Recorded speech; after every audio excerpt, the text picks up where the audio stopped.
Ben Shapiro has weighed in on sexual assault allegations against Brett Kavanaugh. Now, of course, this is in response to the New York Times printing excerpts from a book that details some of the allegations by a former classmate, Deborah Ramirez. Now, Shapiro has an interesting request when it comes to this story. Take a look. We've had a bevy of public figures in recent years who have had their genitalia described on national television by people who allege sexual assault.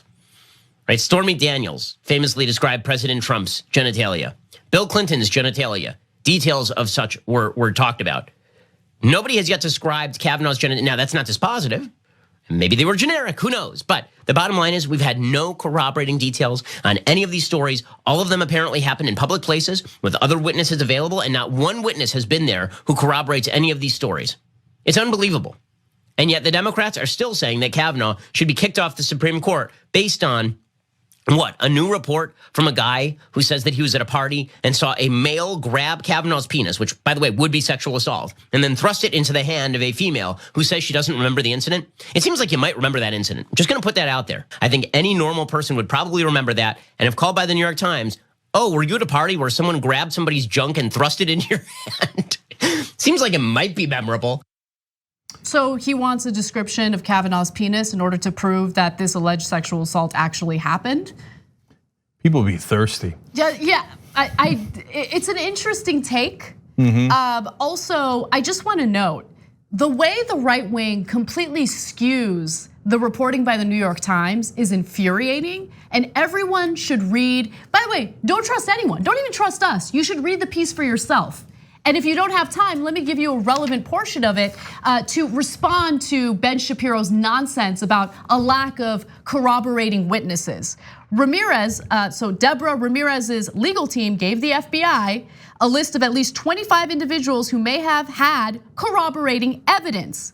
But the Bureau, in its supplemental background investigation, interviewed none of them, though we learned many of these potential witnesses had tried in vain to reach out to the FBI on their own.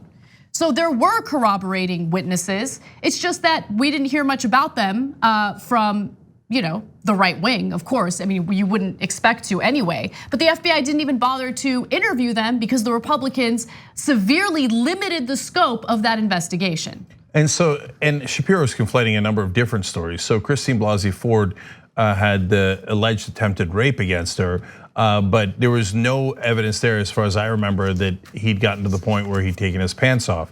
So, but he makes it seem like, well, if these stories are true, everybody would have seen every intimate detail of his genitalia and would be able to describe it. Then in the Deborah Ramirez story, the New York Times explains that there are 7 people who heard about that story, including 2 Yale classmates, a couple of days after the party.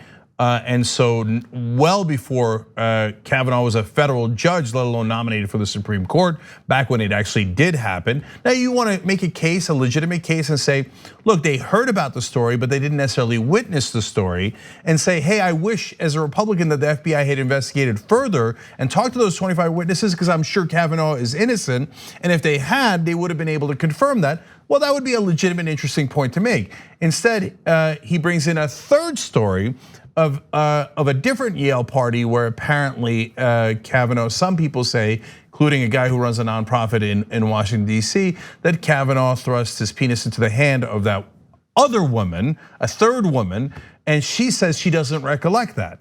Now, so that's not about Ramirez and that's not about Christine Blasey Ford. He just jumbles it all in there and says, oh, you think you'd remember that? Right, and then dismisses everything because no woman has yet to describe intimate details of Brett Kavanaugh's genitals. Yeah. Is that the smart commentary that the right wing gives Ben Shapiro credit for? Is that the whiz kid intelligence and brilliance that we can expect? Come on. Yeah, so look, I mean, we really have to have a debate about this. But the fact that he's like, I need to know the details of his penis. We have heard about the genitalia of various public figures throughout the year, various politicians, but we haven't heard about the penis of Brett Kavanaugh's. I want to know, was it large, was it small? Did it lean to the left? Did it lean to the right? We don't know. We don't know. Therefore, I can't believe any of these allegations. And now I'm going to conflate 3 different stories to make it seem like this story didn't even exist, that no sexual assault took place. He's such a clown, and it's so frustrating. Yeah. So Lastly, is this the new standard? Is this the new right-wing standard? In order to prove rape or sexual assault, you must accurately describe the penis of your assailant. Could it be that it was dark? Could it be that it was one of the most traumatic moments of your life, if not the most traumatic in a great majority of the cases? And no, if you don't sketch out the penis for Ben Shapiro, apparently it didn't happen. Preposterous as usual. On the go? Don't worry, we got you covered. You can still listen to TYT at our new podcast network.